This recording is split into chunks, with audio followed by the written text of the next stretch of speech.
naman kami backstage. Kasi syempre po, lahat naman po ng performances namin talagang nandun pa rin yung kaba na feeling. Pero nung marinig po namin yung loud scream and cheer po ninyo, nasabi na lang po namin na enjoyin po namin itong Kasayahan Fest.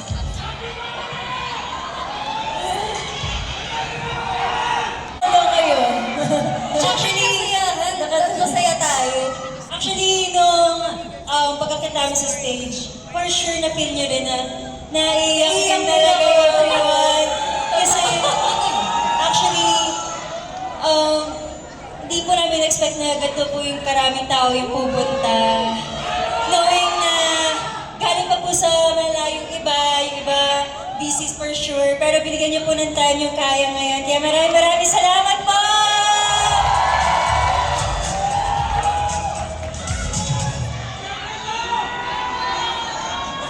Saya kasi hindi namin expect na makakapag-gather kami ng ganito karaming Zaya. Zaya ba talaga kayo?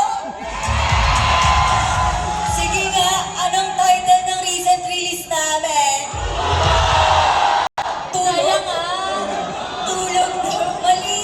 Tulog. Pero ayun, we are very grateful and super saya lang ng puso namin ngayon kasi hindi namin in-expect na ganito kayo. Karami talaga. Kaya maraming salamat po sa lahat ng mga pumunta. Grabe yung effort niya para pumunta dito.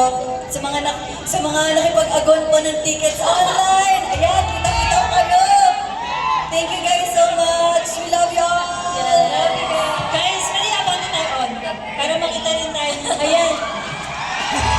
Si Sophia, kamusta si Sophia? Sobrang thankful kami na andito kayong lahat.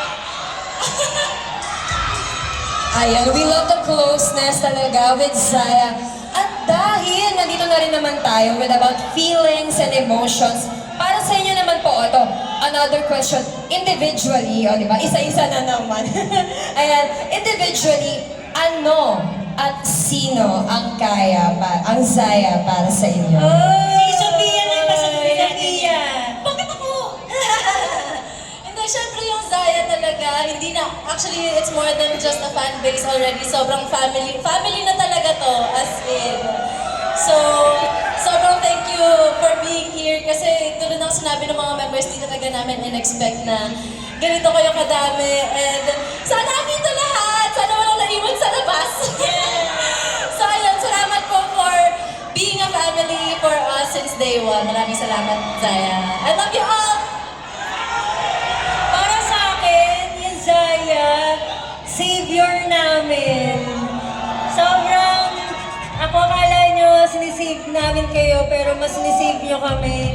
Kasi kitang-kita, sobrang evident, especially sa mga events and online, yung support ninyo.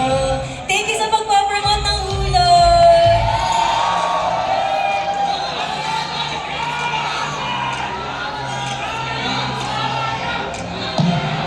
Si Alexa daw. Ako, para sa akin, yung Zaya, booster natin sila. Like, Yes. kapag nakikita mo sila, these are the times na nagiging worth it yung mga pinagpapaguran natin, yung mga efforts, ng Zaya at ng Kaya. Feeling ko, kahit may mga times na nahihirapan ako, kinakaya ko talaga everyday. Kasi nandiyan kayo. Cheesy! No, there's no way. As usual. Kala ko magkakaiyakan na, pero clue lang! Clue!